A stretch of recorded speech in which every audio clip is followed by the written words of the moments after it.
السلام عليكم. فيديو جديد ان شاء الله من قناه منصور فود كورنر. والحلقه دي قررت اعمل ايه احسن كريب سوري في اسماعيليه. والحلقه دي قررت ان انا هعمل بين احسن 4 مطاعم تقريبا او اشهرهم: نور الشام، شيف دمشق، الدمشقي، والدجاج الشامي. طبعا سلسله الكريب ديت انا قررت ان انا هعملها على حلقتين، ولو في تفاعل اكتر من اللي انا في دماغي هعملها على 3 حلقات. اول حلقه ان احنا عملنا الكريب السوري، ايه احسن كريب سوري. تاني حلقه هنعمل ايه احسن كريب عادي في اسماعيليه مش تبع السوريين. والحلقه الثالثه لو لقيت فيه تفاعل كبير جدا هقارن ما بين السوري اللي كسب والمصري اللي كسب. واول واحد معانا وهو نور الشام، طبعا كلنا عارفينه اللي هو في الممر دوت بسعر 70 جنيه، اخد حوالي تقريبا 10 دقائق.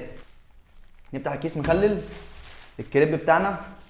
طبعا هنيجي لفقره ان احنا نوزن كل كريب هناخده ونشوف هيدينا كام جرام بالظبط للمحتويات. طبعا ده مش هينفع ان احنا نفتحه زي حلقه الجمبري لان الكريب طبعا موتزاريلا وفلفل وحوارات، فهنشوف الكريب نفسه حجمه قد ايه. ونخش على فقره الميزان. كريب نور الشام ده صورته، يعني هو هنا مليان من حته وفاضي من حته، بس هنشوف يا رب الطعم يعجبنا. ميزانه جاب بالظبط 450 جرام. وندوق ونسمي نقول بسم الله الرحمن الرحيم.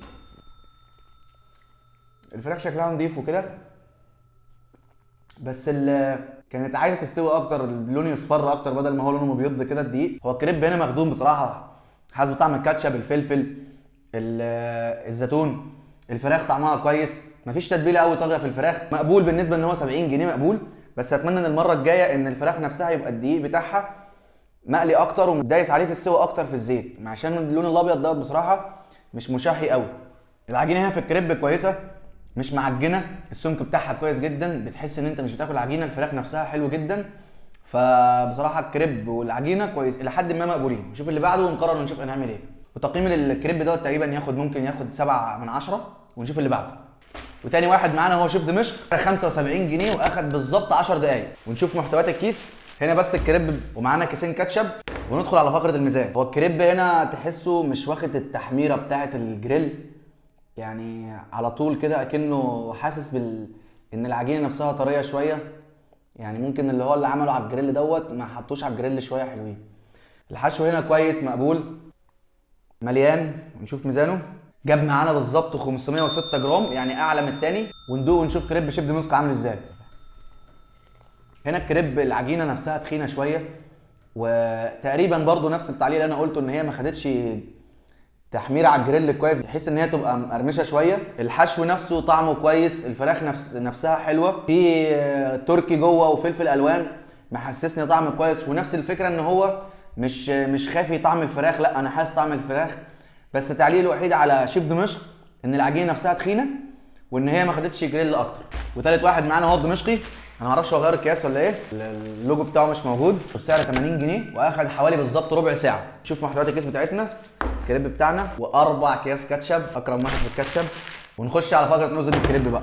هنا الكريب عندنا جاب 465 جرام بالظبط. بنظره مبدئيه هنا الكريب شكله يفتح النفس شويه، في صوص جبنه، في مايونيز، في كاتشب ظاهر لي، في تركي برضو ظاهر. السندوتش نفسه واخد تحميره الجريل كويسه، في ناشف شويه من بره مقرمش، في قرمشه. وندوق ونشوف الطعم هيقول ايه. تقريبا ده هيبقى احلى واحد. هنا يا جماعه الكريب هنا بصراحه انا مش حاسس بتتبيله الفراخ خالص، يعني هي فراخ كتيره والسندوتش حشو مليان جدا، بس انا مش حاسس بتتبيله الفراخ، يعني اكن الفراخ حرفيا مش حاسس بطعمها. ما حسيتش غير بطعم المايونيز وطعم صوص الشيدر اللي محطوط، مفيش فلفل، مفيش زيتون، مفتقر الحاجات دي خالص الدمشقي. صراحه العيش برضو انا مش حاسس بطعمه، حاسس ان هو عجينه، مش حاسس ان هي عجينه كريب اللي هي فيها نسبه السكر البسيطه ديت بنسبه ريحه الجريل اللي البسيطه برضو اللي بتدي طعم كويس. ورابع واحد معانا هو الدجاج الشامي، وبالظبط اخد 12 دقيقه وبسعر 80 جنيه. علبه مخلل والكريب بتاعنا ب4 اكياس كاتشب. تقريبا دوت الوحيد اللي ادانا مخلل وادانا كاتشب، كله يا يدينا كاتشب يا يدينا مخلل. وتعالوا بقى نوزنه مع بعض ونشوف هيدينا كام جرام. هنا الدجاج الشامي بالظبط جاب 488 جرام، وتقريبا دوت الوسط برده ما بينهم. ونشوف الكريب بقى هيقول ايه. هنا في ريحه عجينه الكريب المميزه اللي هي بيبقى فيها نسبه فانيليا ديت. الكريب برده هو العجينه نفسها سميكه شويه، بس هنشوف برده الطعم هيقول ايه. ومفيش برده القرمشه اللي شفناها عند الدمشقي. هنا العجينه طريه برده، تحس ان مفيش برده موضوع ان هو ما خدش على الجريل شويه. وندوق ونشوف هيقول ايه. بسم الله الرحمن الرحيم. هنا تعليق على الكريب دوت بصراحه نفس تعليق على الدمشقي، ان الفراخ نفسها ما فيهاش تتبيله، مش حاسس بطعم الفراخ اكنها فراخ مقليه بدقيق بس، مفيش تتبيله، مفيش بهارات في الفراخ. برده مفتقر لطعم الزيتون وطعم الفلفل اللي فيه. نسبه الكاتشب بتاعته برده محتاج ان انا عايز احط كاتشب على الساندوتش. العجينه نفسها بصراحه ريحه العجينه حلوه جدا، بس القرمشه بتاعتها تكاد تكون مختفيه خالص. يعني كل السندوتشات كانت ملفوفه بسلوفان وكل حاجه، بس كان في برضه بيبقى في سندوتشات بتبقى محافظه بقرمشتها، لكن هنا السندوتش عباره عن عجينه بالظبط. ما عجبنيش خالص الموضوع ده.